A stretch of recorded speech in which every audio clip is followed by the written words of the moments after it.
So real quick before I get started here, I want to talk about some of the products I'm using and maybe some of the methodology or why I'm using what I am. So I am doing a two-step compounding and polishing. So for compounding, I'm using some leftover Oberk Supreme cut here, and I've got Griot's fast correcting cream, which is their strongest correcting compound. And I've got Lake Country microfiber pads and Oberk's microfiber pads as well. I just like having a whole lot of pads, so I have to blow them out less frequently. And for that, I'm using a Tornador, it's just an air attachment. Works really well for blowing them out every pass or two. And for polishing, I've got Lake Country orange pads and Oberk's polishing pads, and I've got Oberk Supreme polish and Griot's perfecting cream. And the reason I'm using two things instead of just one is I've just got some leftover. There's not a whole lot left in these two bottles, and then I'll move on to the Griot's, which I've only used a little bit of. The tools I'm using are the Adam Swirl Killer Mini Rupes LHR 15 Mark III, and then I'll also probably break out the Rupes Nano. I didn't want to put the big box on the table here. Do the coarse and fine polishing pads with that, and maybe even the rotary Nano. I've got really small like nano polisher. It's on a rotary attachment that can do like a 1/2 inch pad for really tiny areas, maybe around like the Corvette wording on the back or some of the fins on the hood or something like that. So I'll probably break that out as well. But these are all the products I'm using to check my work. I've got this as an Astro 50 SL Max. I've been using this for a while now, and it's just kind of, I could call it a knockoff scan grip if you want, but it works really well. And you've got your warm and cool light settings, so if you can see here, I'll hold it, change the color so you get a warmer light, and that helps me see the scratches better on the white paint. White's kind of hard to see sometimes with a cooler light. So this changes back and forth and has two different brightness settings, so also magnetic and bend, so I do like this a lot. And I've just got some microfibers here, Costco microfibers that I use to wipe down after I'm done with the section. So I'll use these to go around the car. I've got 3 inch, 5 inch, 1 inch, 2 inch. I've got all different sizes that I need. I'm not a super big fan of 6 inch. I've pretty much stuck with the 5.5 inch. 6.5 maybe gets a little bit too big. And I don't need a 21 millimeter throw. The 15 is kind of in the sweet spot. So anyway, I think it's everything I'm using here. So on to the demonstration and show you how we're going to attack the scratches and swirls on here. All right, so I'm looking at the driver's side door here, trying to show you the scratches. And I'm hoping it's showing up on camera. And if I change the color here, maybe a little bit easier to see. So a good amount of swirls and scratching in here. And now I'm going to tape it off and compound this and see how good we can make it look. All right, so I've got my microfiber pad here, and it's already primed from a spot I did before. So on this section here, just going to put a couple dots.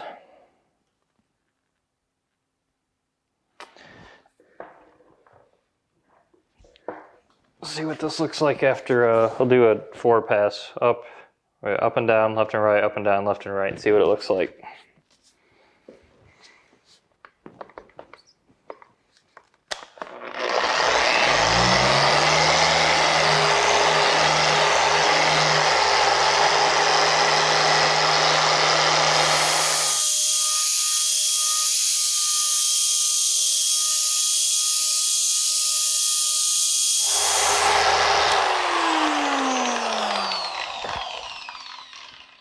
Wipe it off with the microfiber here.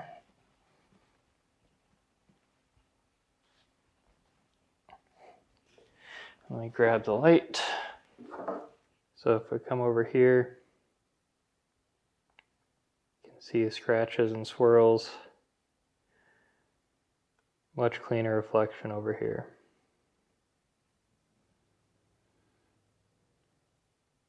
Yeah, it's having a hard time focusing. There we go.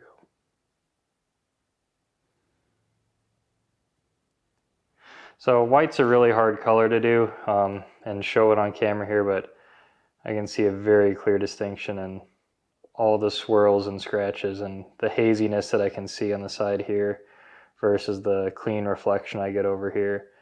And this definitely looks like a little bit of orange peel in the paint, some waviness to it. So that was a nice little demonstration, and now that's left is to do the rest of the entire car. So I'll get to that. I got a little GoPro now, so I can maybe get some different shots, and I'm not going to have like a 10-minute montage of me doing the whole thing, so we'll just do some more highlight shots and go from there.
So I wanted to do a little 50-50 here on the top, because I did one side, came out really significantly different. So I'm gonna do a quick example and let you see the difference for yourself.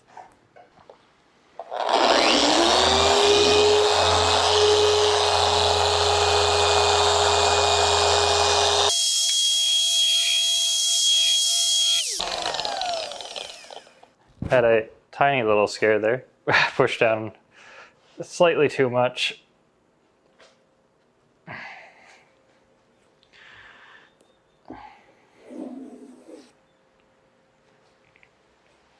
So you can kind of see the line here, and I hope you can see on camera here the cleanliness of this side over here and the haze that's still kind of over everything here.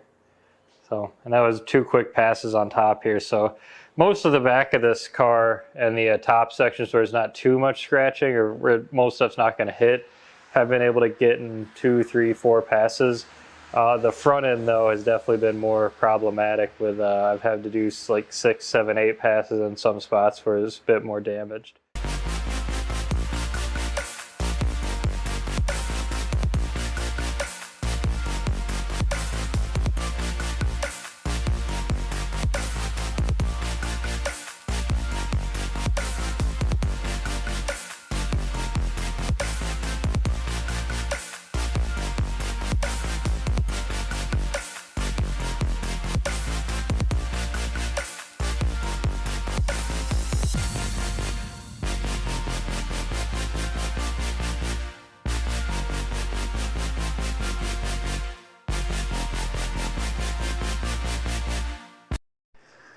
Alright, so I've spent the better part of about 8 hours today compounding all over here, as you've seen in the little montage I just did.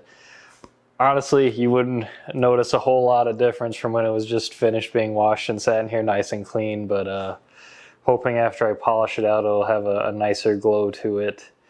But man, what a long day, a lot of curves and little edges, and using the nano and the 3-inch a ton. Didn't get to use the 5.5-inch a whole lot because there's just so many little spots, especially around the front.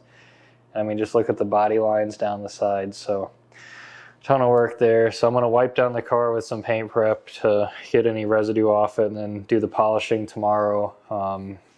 Put the ceramic coating on probably tomorrow. The wheels, I'll probably have to get to during the week sometime. I don't think I'm going to have enough time tomorrow. It's just taking so long trying to get it as perfect as possible. I mean, it looks pretty nice and shiny, but yeah, we'll see after I actually get the polishing done.